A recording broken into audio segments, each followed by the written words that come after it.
Hey folks, it's Marvin Cash, the host of The Articulate Fly. On this episode, I'm joined by PJ Smith of PJ's Guide Service in the Driftless. PJ shares his fly fishing journey, what makes the Driftless a must fish, and his tips for cracking the Driftless code. I think you're really going to enjoy this one. But before we get to the interview, just a couple of housekeeping items. If you like the podcast, please tell a friend, and please subscribe and leave us a rating or review in the podcatcher of your choice. It really helps us out. And we're excited to partner with our friends at Jesse Brown's to bring the Chocolate Factory to Charlotte on May 4th. Blaine will be teaching private tying classes, discussing predator and prey, and sharing his favorite rod, reel, and line combos. Check out the link in the show notes for more details. Now, on to our interview. Well, PJ, welcome to the Articulate Fly. Thank you very much for having me. Looking forward to talking all about fly fishing and fishing here in the Driftless. So, yeah, thank you. Oh, you bet. Me too. And, we have a tradition on the Articulate Fly. We like to ask all of our guests to share their earliest fishing memory. Earliest fishing memory. That one is probably fishing with my grandfather at our farm in Missouri at we've got several farm ponds there, and catching largemouth bass and bluegill, conventional gear. And, it was just one of those things. I got to spend my summers at the farm with my grandparents and got to fish a lot. And so, that's kind of the earliest that I can remember walking through the pasture. I think I was probably about 2 or 3 years old. And, just catching big bass on probably a Zepco. So yeah, one of those green Zepco 33s probably. Yeah, more than likely that, or I don't know. We had several different Zepcos, but they were all pretty much in that same line, the closed face spinning reels. So yeah. Yeah, I had to call no moss on the bait casters. I can never quite get the hang of those.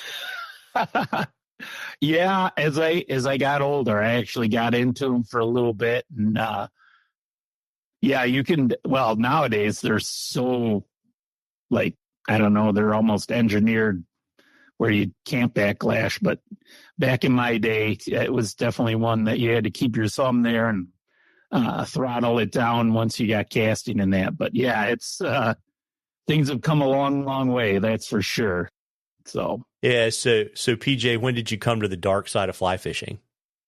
Oh, the dark side. I had just finished up with college and had started working at the Morton Arboretum.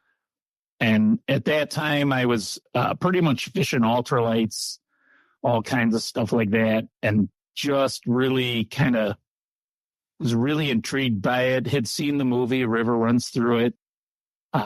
So probably right around 95, 96. My mom had a friend that she worked with, and he knew fly fishing, and I had a place that I could fish, and then he knew enough about fly fishing to kind of get me started. Right at that same time, I was dating my wife, Donna, and so we both fished. We went out. She kind of fell in love with the casting, and I just fell in love with fly fishing. And we just really, I went head first, full throttle, do not stop, do not pass go. I just hammered down into fly fishing, just loved it.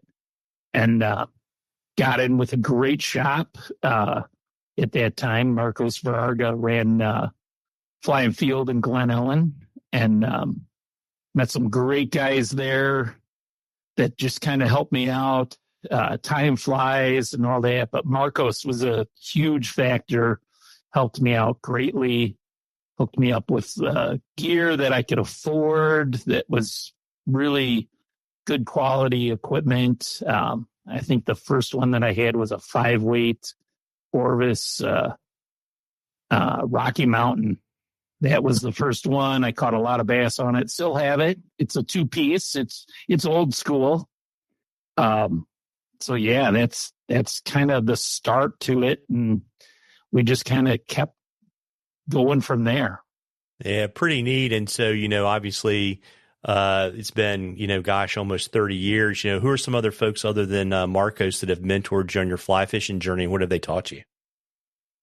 So another one that sticks out really well for me is Bill Harrell. He was a guide up here in the Driftless. He really, that was kind of my first trip. We kind of took a trout school up here in the Driftless, and Bill Harrell was the teacher on that. And it just, I don't know, Don and I fell in love with this area. He kind of taught us to just take it all in, not just focus on the fishing, but take it all in. Like, you need to see what's coming off, what bugs. And his approach was super simple. He's like, you don't have to know what the name of the fly is. You just have to know that there's flies coming off and they're about a size 10 or 12 or 20, whatever. And then just look in your box and see if you got a fly that kind of matches. And so that was a really good way to learn for me. I'm kind of a visual learner. He also had a thing where he could cast pretty well. Again, up here in the Driftless, you have to cast fairly well. But he's like, it doesn't matter how it gets there. The fish don't care. Once it's on the water, that's when they care. So just kind of worked it that way. And then, of course, Marcos at the shop is another guy that kind of mentored me quite a bit. Steve Finelli. I hope I'm saying that name. It's been a long time, but he was a shop guy there at Fly and Field, and we always used to hang out. And he was from Montana, just would tell awesome stories. So I always took it in and that. And, probably another real good mentor of mine has been Kip Veith. He's a guide over in Minnesota, and we've done many, many trips with Kip, having him guide us for smallmouth and musky. And so he's always been a great guy to just bounce ideas off. And when I decided to become Orvis-endorsed, he was already endorsed and kind of helped me get onto that track. So pretty happy about having all those guys in my corner and kind of cheering me on. So and definitely helping out whenever I needed someone to at least listen to me and bounce some ideas off of them. Yeah, very neat. And for folks that aren't familiar, I know your home waters are located in the Driftless. You want to let folks kind of know a little bit more about the area and what makes it such a special place to chase trout? So the Driftless, where we're at, is basically southwest Wisconsin. It's affectionately called the Driftless. It does go into other states. It goes into Wisconsin, Minnesota, Iowa, and a little bit of Illinois. So obviously it's split by the Mississippi River. And what it is it's an area that the glaciers basically missed. Every time that the glaciers would advance, this area was kind of like a big giant rock in a stream. The glaciers just kind of went around. I do know on the Minnesota and Iowa side, there was either one or two advancements that actually kind of got into their side a little bit. But on the Wisconsin side, it's pretty much been untouched. It's an area that steep valleys, erosion is kind of the biggest thing. It kind of started off as a plateau type area, and then erosion has kind of caused it to be what it is today. So down at the bottom of all these valleys is usually spring-fed small creeks, and they can be just a few feet wide to 20 or 30 feet wide at the best. So they're pretty small, intimate creeks that hold mostly brown and brook trout. The brookies are the natives here, and then obviously browns were brought in early on in that. But the spring-fed water helps keep the water clean and cold. There is a lot of natural reproducing trout, but they do some stocking at times. It's just numbers, and then sometimes we've had some flood events that kind of change things up. So there is stocking that does go on in that. So yeah, definitely very special. There's areas around here that are like no other place on earth. You can really look into it as you get towards the Mississippi. You can definitely kind of see where it, the tall bluffs and just the sheer rock cliffs that are there. It's pretty spectacular. And then all throughout this region, you can just go up and down all the valleys and get lost, but you always seem to find your way out of them. So definitely very fun. Very, very neat. And I would imagine too, having relatively small, low gradient streams that don't have a lot of structure in them probably makes for a pretty technical fishery, right? Oh yeah, it is. I like to say it's definitely the hardest, easiest place to catch trout. They are spooky, but yet there's so many of them. If you can get your fly into the water, you can pretty much catch something. We just have the numbers per mile. I've heard as much as 4,000 per mile, give or take, which is quite a bit. But on that same aspect, we have, with them being so small, the edges grow up. That's why right now here in the springtime, now that the snow and everything's kind of mushed all the brush and weeds and stuff down, it's pretty easy to get around, but at the same time, that makes it really tough because they can see you coming from a long ways away. So as the year goes on, the weeds and grass and all that brush starts growing pretty heavy, and it just makes it tougher and tougher to get that cast in there. And that's where accuracy is a huge deal. Being able to just understand like a good roll cast, bow and arrow cast, I call it like my little flip cast, even doing some downstream work, just letting the fly kind of trickle down, and that is definitely helpful. There are some open areas. Some of the landowners are actually doing a little bit of mowing in that. So, there is some stuff that as a beginner you can get into.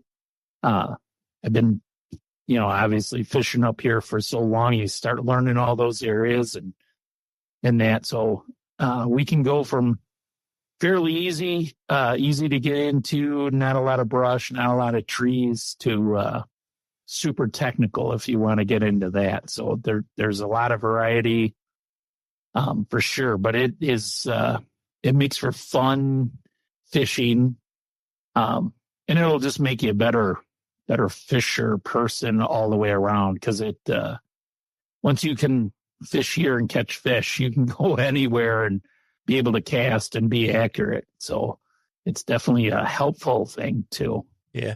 And so, in terms of, I understand, the challenge, the casting challenges, when you've got tall brush and you can't really have a back cast, but, what about some sort of on the water strategies, once you've got your fly in the water where I imagine you're fishing to really clear water.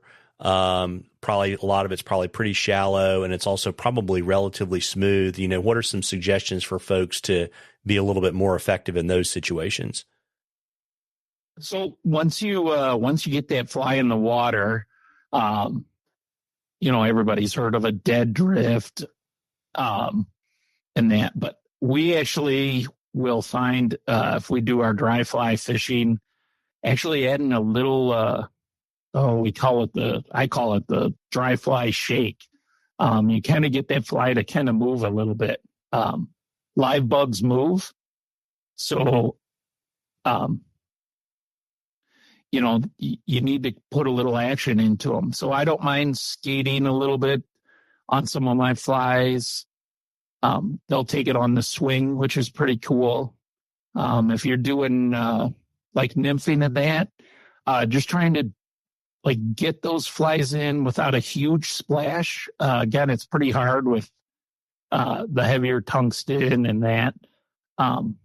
So I try to limit trying to do a huge splash, sometimes just adding a little extra tippet to make that presentation a little softer. I fall into keep it really simple. So all of my leaders start off at 7.5 foot, either a 3 or a 4X. And then I just add on tippet as I need it. That way I kind of know exactly how long my leaders are most of the time. Unless I've had to cut them apart and make them super long and that. But most of the time you can get away with something like that on a real open stream where the fish are being a little more finicky. Adding a little more tippet is definitely helpful. It doesn't have to be smaller, but it just gives that a little easier presentation.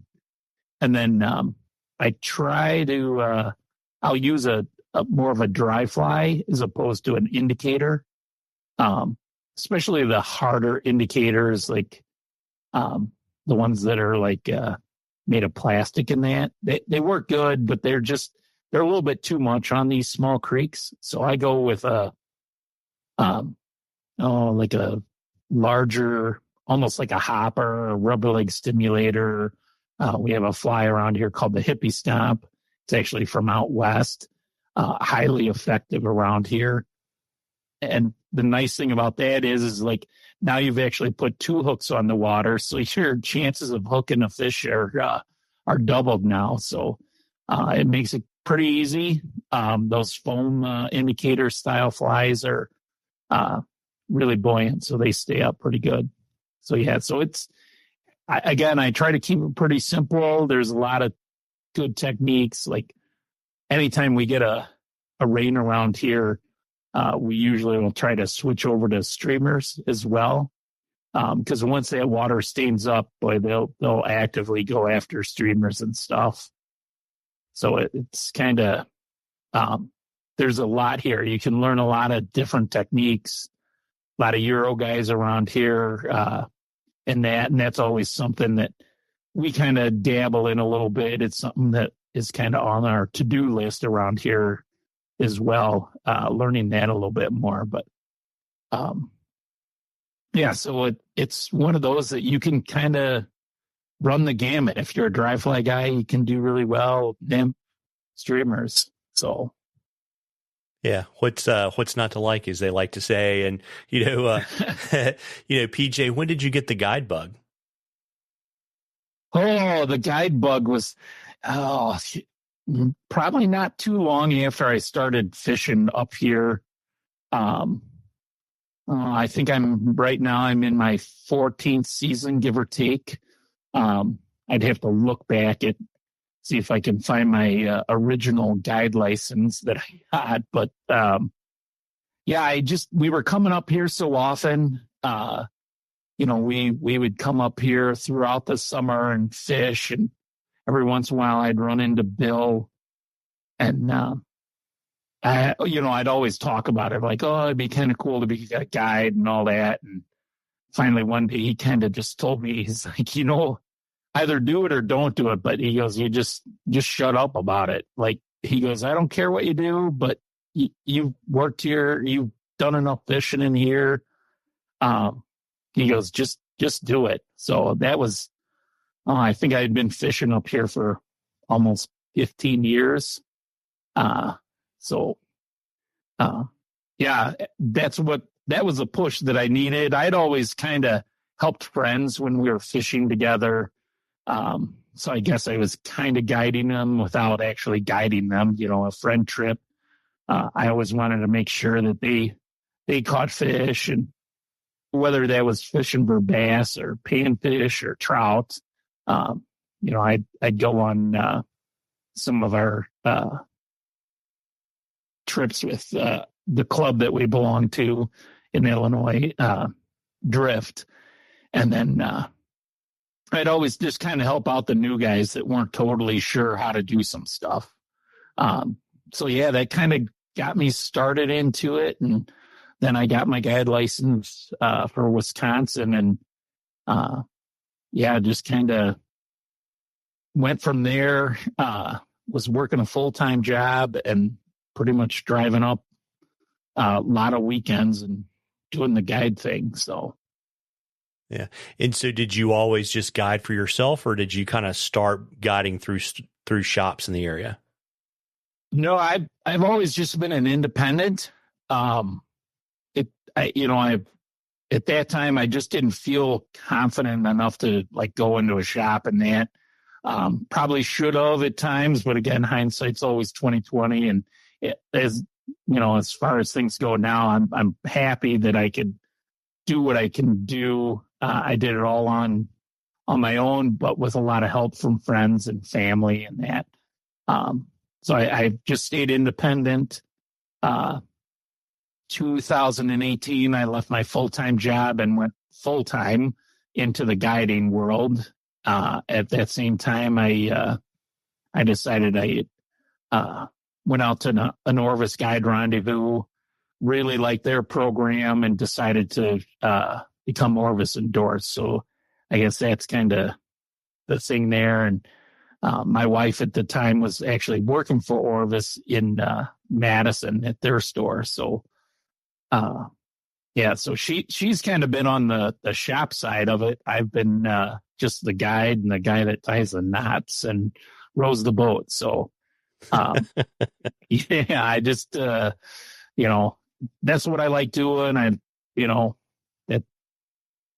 Just guiding and helping people get into some fish and all that, and hoping they have a fun day. Yeah. So, it's interesting.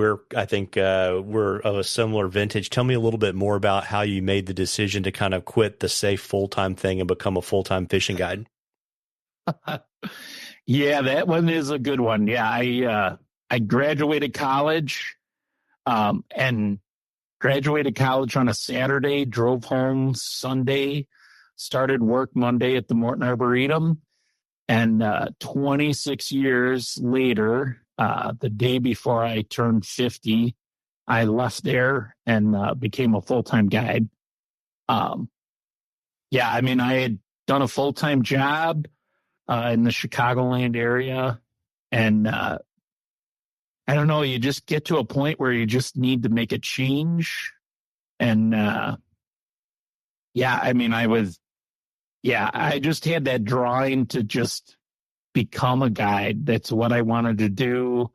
I figured if I didn't do it by the time I was 50, I wouldn't ever do it. And then I'd have that regret. So, it was a tough one. Stepping off that cliff was very tough. We were smart enough to know that it wasn't going to be easy. I had been guiding for many years, part-time in that. And then all of a sudden now I'm going to hopefully try to make a living out of it. So, but we had planned, we had savings, and we actually had a house up here in the Driftless. So it kind of made things easy to transition in that. Just kind of made that jump and hoped for the best. And I held on to a few things. I kept my CDL license just in case I had needed to go back and be a truck driver, a heavy equipment operator. But I've never looked back. I've been happy after that. Wake up every day and feel kind of blessed to be here. And luckily with my wife being in the industry and being understanding, she was right there with me and said, yeah, let's do it. So, but it was tough. There's no doubt about it. There's days that I just hope that someone calls and books a trip. So is that kind of the biggest challenge, is just kind of keeping your plate full, or are there other things that have kind of surprised you, kind of making that transition from a kind of a safer gig to, working for yourself? Yeah, I would definitely say just keeping busy. COVID didn't help. It helped, but it didn't help at the same time. Got a lot of people outside. So there are a lot of people that needed help in getting into fly fishing. On that same thing, it didn't help because we were shut down the entire time that COVID was happening in that. So that was a little tough.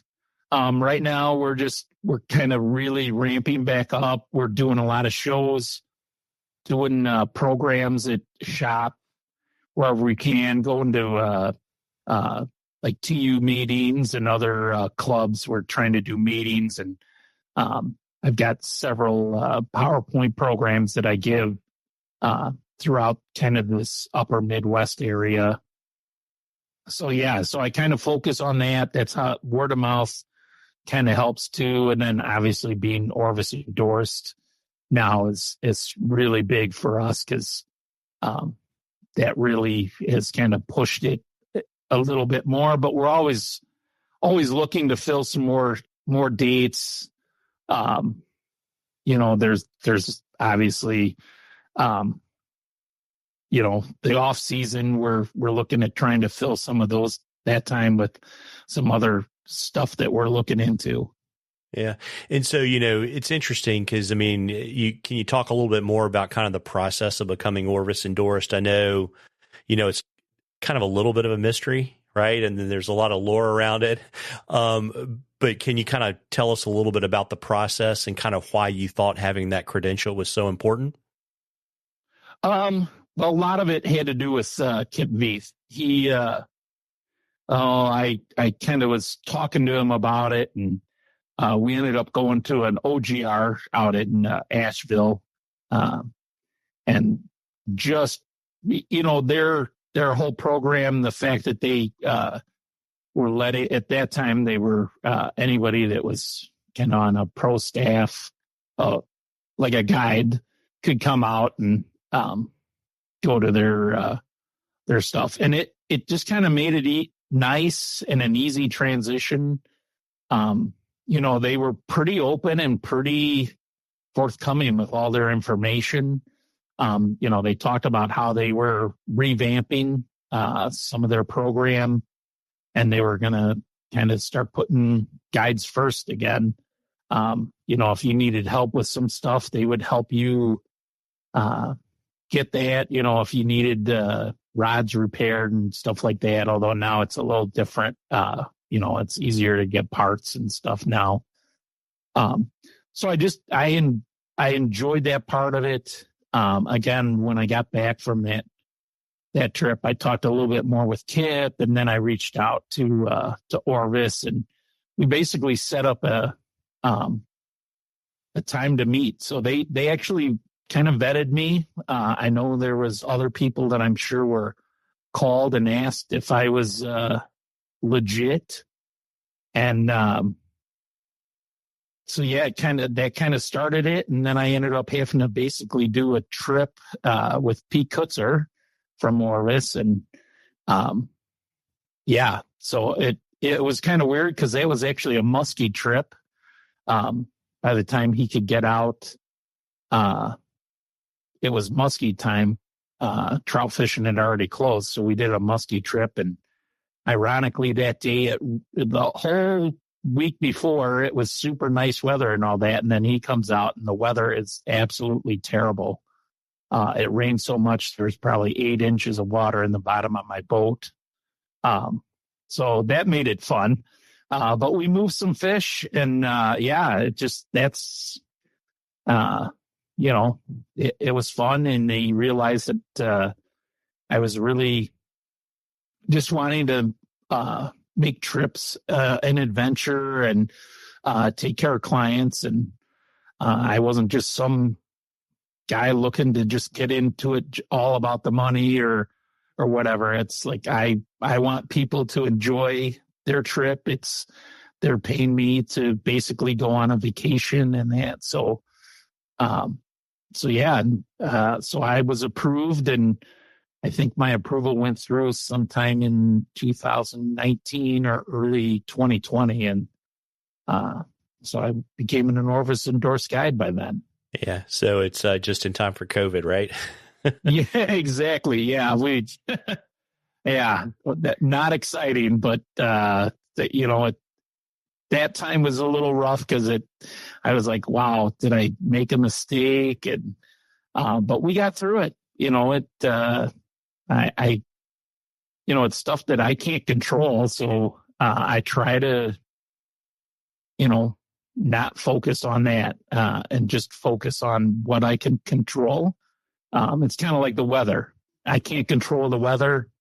I can't, control stuff like that. So I try to not dwell on that. It's hard not to, but that's what I try to at least strive for. So yeah, and I guess so. They vet you, and then you're kind of put on the website. And I know they have great support services because I've talked to other Orvis-endorsed guides, and it's like if you break a rod, they're literally FedExing rides out to you. And then I guess there's an annual membership fee to kind of stay in the program. Is that generally how it works? Yep. Yeah. Yep. Yeah, and they do still make sure they come out, or with COVID and that's kind of changed some stuff up. But I talked to Pete Kutzer and that I wouldn't say frequently, but I talk to him pretty much yearly, if not more. So we're just making sure things are on the right track. Obviously, if there's any problems with clients and they call Orvis, and it becomes a problem, then they obviously talk to you. But not any of that. We don't have problems with clients. I try to work with them and do the best that I can for everybody. So yeah, if you strive to reach their goals, you don't have problems. So yeah, in which is a great segue into my next question, PJ, is what do you think is the secret to being a good guide? Well, everybody will be like, oh, you got to catch a ton of fish and all that. And I can tell you right now, I do catch a lot of fish at times. But to be honest, to be a good guide, you have to be able to listen and kind of read people, understand them, understand what they're not saying to you, along with what they are saying to you. I've seen a lot of guys out there and they're like, oh, I 100 fish days and all that. And to be honest with you, when things are good, yeah, you can get 100 fish day. It's not an impossibility. But it's the days that you don't catch any fish. That's when a true guide is going to shine.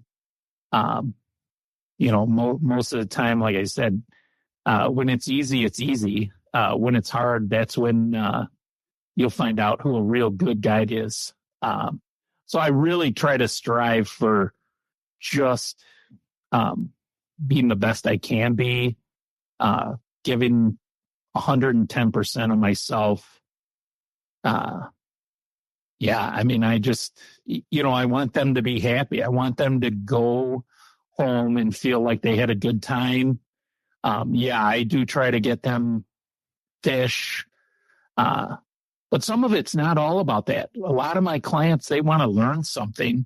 So I try to teach them, we talk about the Driftless, or we talk about casting, or we talk about different flies and stuff like that. So it's not always about that. You just, you try to help them kind of on their journey as well. They, they've trusted you to take them out. So I try to teach, and, if anything goes wrong, I try to be there to help solve their problem. So I just, listen to their needs. And that's kind of hard for some people because they don't always, like, I'm a good listener, and I can sense when something's not going right, even if they don't say anything. I can just tell when something's not right, and then I'll just kind of keep prying until I get it. And sometimes we just sit back a little bit, talk a little bit, because sometimes it's not always about just the fishing part of it. I get a lot of people that have told me a lot more than I wanted to know. It's like, people have outside lives, and sometimes when you're fishing, it comes out quite a bit. So, yeah, it's like being a bartender on the water without a beer, right? Yeah, exactly. I'm a really cheap therapist. That's for sure. Yeah. So, what do you think, PJ, is the biggest misconception that people have about the life of a fishing guide? Oh, well, if you look at Instagram, it's all perfect. Every day is bluebird day, and you catch tons of fish, and you get free deals, and everybody gives you a fly rod, and it's just super easy. And that is probably the biggest thing that is so untrue. It's there's a lot of days where I've got a trip tomorrow, and I've been working on this trip for the last 2 or 3 days now. So I've scouted water, checked everything out, got my boat all ready, checked all my rods. So it's not just the day that you're on the water. It's the days beforehand. I've planned out meal prep and all that. Just making sure everything's ready, going through flies. So it's a lot more. And then on top of it, when you're not getting those calls, or you got days off, and I'm going to the laundromat, doing laundry and stuff like that. So it's not all glamorous. There's a lot of can be downtime. And then the seasonal depression is kind of a weird one too. During the winter, when we're not fishing as much, that can kind of get to you. You get the gray days, and you're just like, oh my gosh. And some days you're like, I'm just going to sleep in. And other days you're like, okay, I need to get out of bed and get some work done. So, but yeah, it's not always what you see. Instagram's showing you just probably the smallest and just the best parts. It's tough. From paying all your insurance and guide fees, and making sure that you're legal and all that, it all adds up. So again, it's not just calling yourself a guide. It's really working hard at it. Yeah, it's funny you say that. I was talking to somebody earlier today, and I was trying to explain to them they don't really fly fish, but we were kind of talking about the guide game, and that whole disconnect where, like, the client is there to have fun, but you're working, right?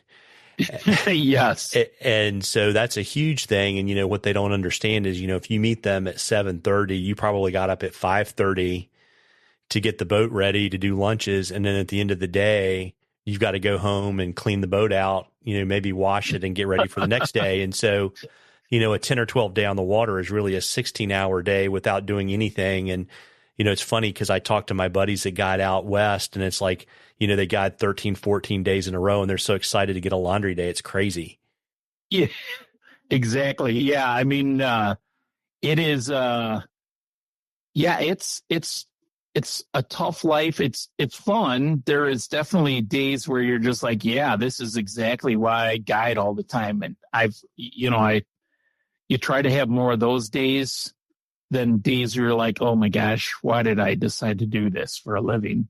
But I'm definitely not at that point. I've been doing this for a long time, and every day I'm just happy to be out on the water and that. But it's, I have to do laundry, and We have some lodging at our house and stuff. And so, yeah, I'm like making beds, all the glamorous stuff, going to the grocery and getting groceries for the next week and making sure I've got everybody's dietary needs taken care of, so, and then making lunches that we're all going to be happy with.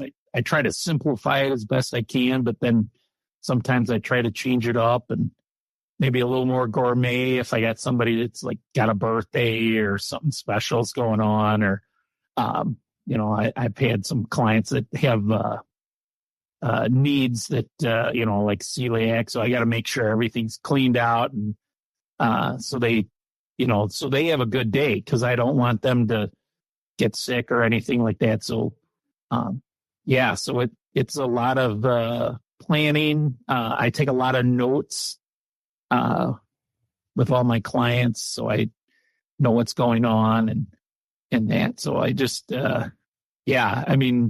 it's long days. I do try to. I'm definitely not doing the hours like I used to do when I was a heavy equipment operator.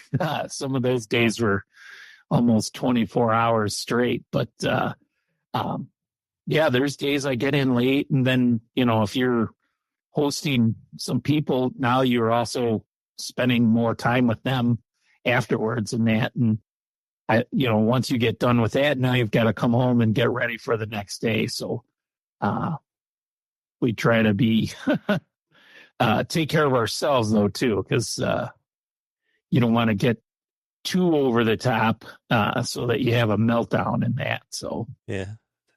That's no good. And, the other thing too, right, is we talked about it a little bit. You also guide for smallmouth and musky, right? Yeah, I will run my boat for Smallmouth Pike and musky. So I run a stealth craft drift boat, and then I just added a stealth craft raft. So I'm one of their ambassadors, and that's really broadened my repertoire for guiding for fish.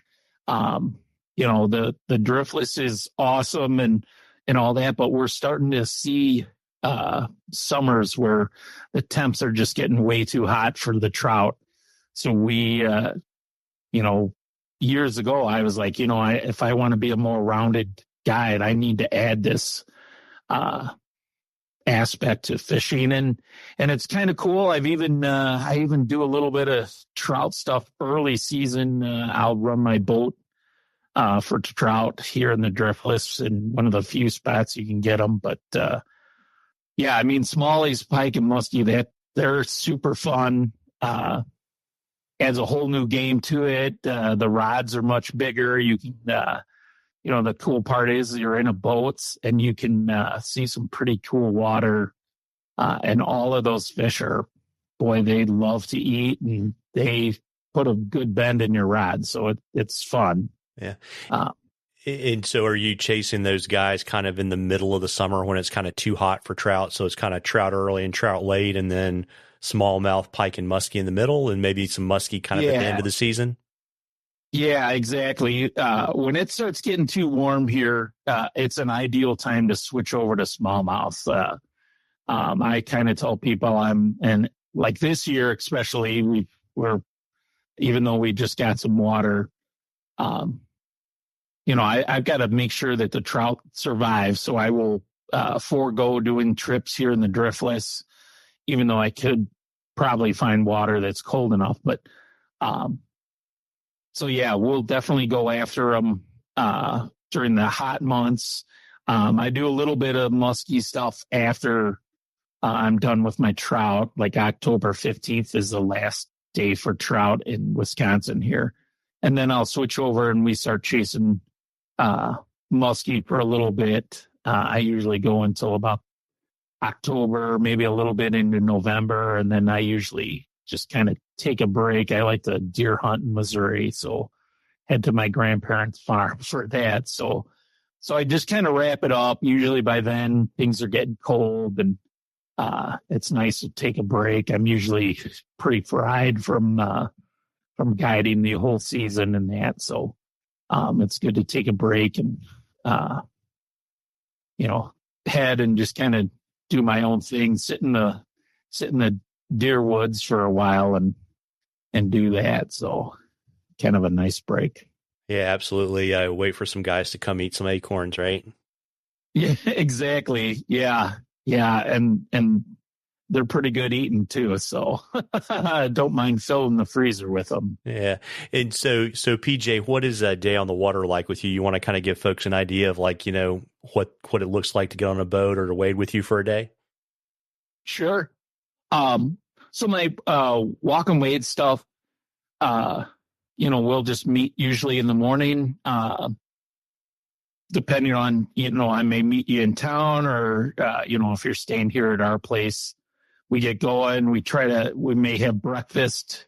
I always try to start with a good breakfast, whether I've got to grab it at a gas station or something, but I always need a little breakfast to get going. But so we'll either go to breakfast or make sure everybody's got breakfast. It's a good way to start. And then we'll talk over what's going on.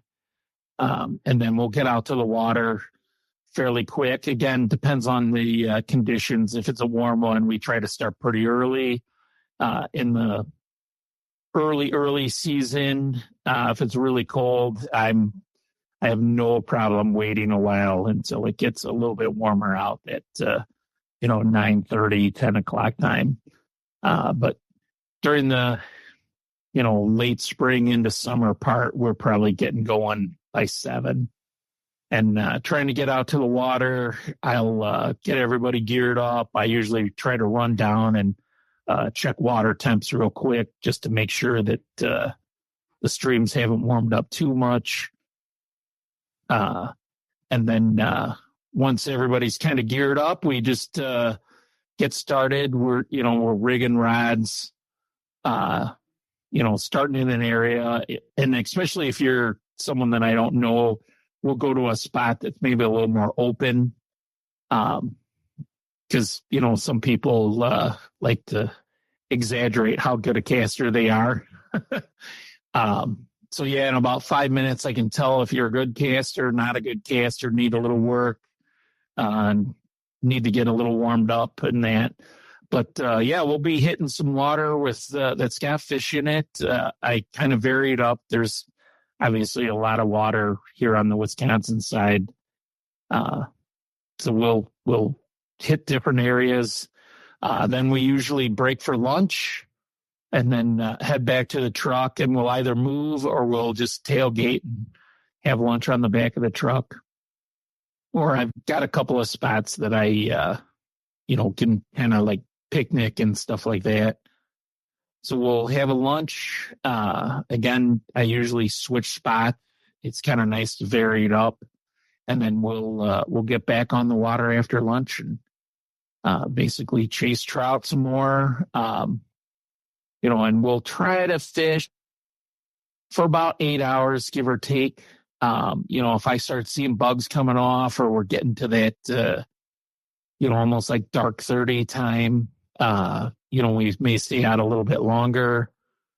Some guys ask for kind of doing some almost like night fishing, and we can vary that up to usually at lunchtime. We'll head back in and then like kind of take a little siesta and recharge a little bit and then head out later in the evening. So there's a lot of variable that we can do with my kind of fishing. Obviously, if we're in a boat, we're doing it a little different. We're getting in the boat and we're going down and having lunch on the river. And then, so it's an A to B type trip. So once we're done, we just kind of wrap things up. If someone's asking about flies, we go over flies and stuff like that. And then depending on what their schedule is, we may go out to dinner, maybe a cocktail on the back of the truck or whatever, or just head our separate ways, however people want it, their day and stuff. And, that's kind of how it is. It just, and hopefully everybody walks away happy and feel they got fulfilled and doing some fishing with me. Pretty neat. And I know you mentioned this earlier. You and your wife are teaching some classes and workshops. You want to let folks know kind of what you have coming up? Sure. We are, again, the way we learned was doing a trout school. That's kind of how I met Bill Harrell. And now that we do guiding and stuff, we figured we wanted to kind of help give back and offer these classes as well. And my wife is a certified casting instructor, so we do some trout schools. We got a couple of basic beginner schools. We're doing 2 of them. May 4th and 5th is going to be a beginner class, and it's co-ed. We've got, I believe we have two filled, and we still have room for a couple more people. And then May 18th and 19th, my wife is doing a women's beginner school for trout fishing. So, yeah, and then our program, we have lodging here, and then we also do breakfast and lunch for people. So it's kind of all-inclusive. Dinner is usually out on the town. That way we can help spread the wealth, and you can kind of, it helps show you what's around town and all the fun little restaurants that are around the Driftless here. And then we're hoping to do a smallmouth trip in July, get a couple of boats together and do that. That's going to be July 12th to the 15th.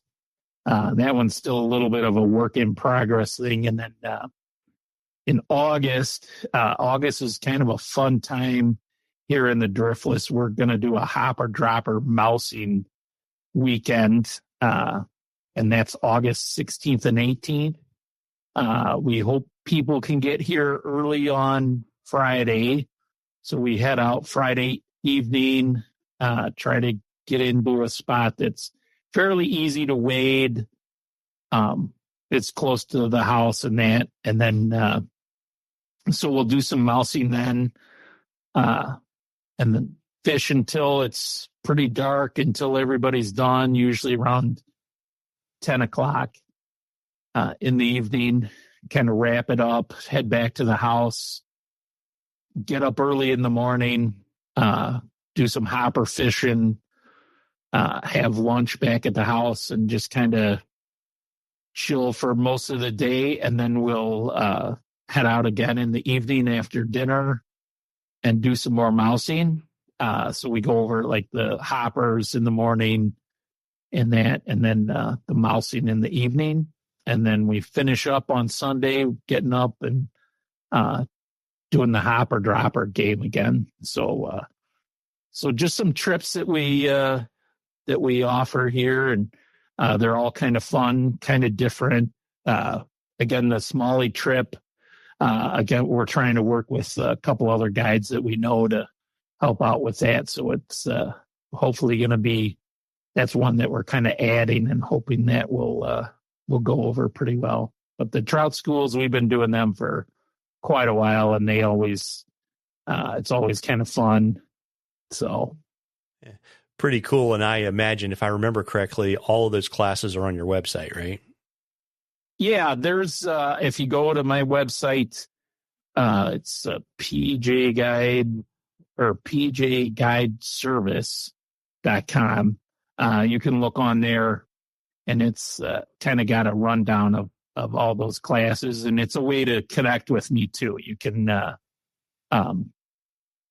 my phone number's there. You can call or text, and then obviously email me. So yeah, and I'll drop a link to that in the show notes. And PJ, is there anything else you want to share with our listeners before I let you go tonight? I don't know. I mean, fly fishing has just been super fun. I just encourage anybody that is into it, just thinking about getting into it, got into it over COVID.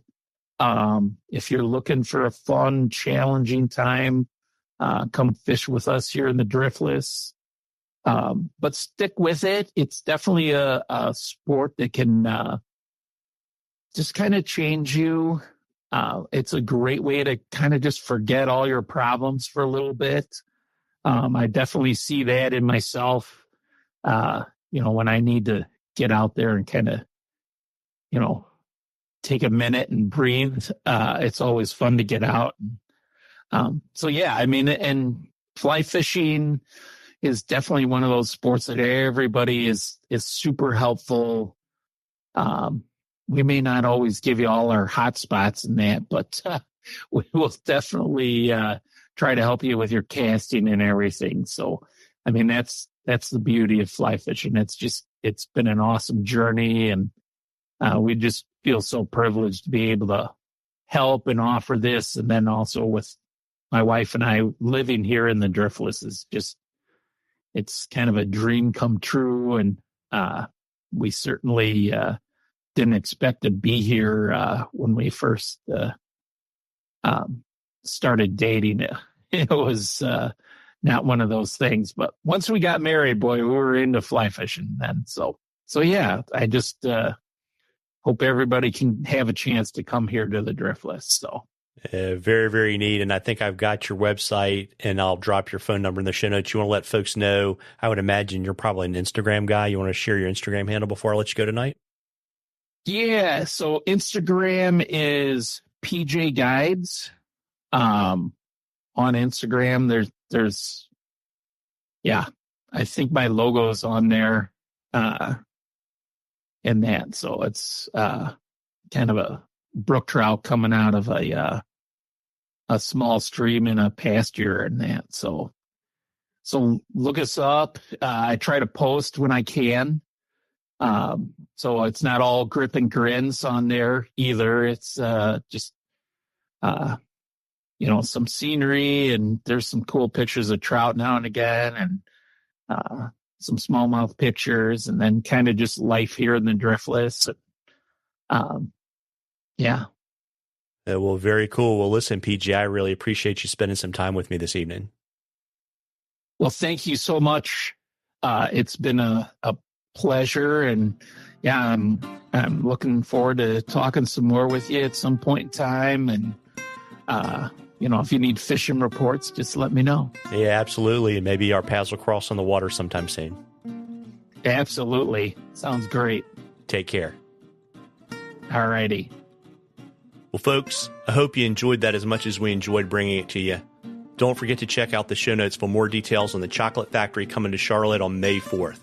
Tight lines, everybody.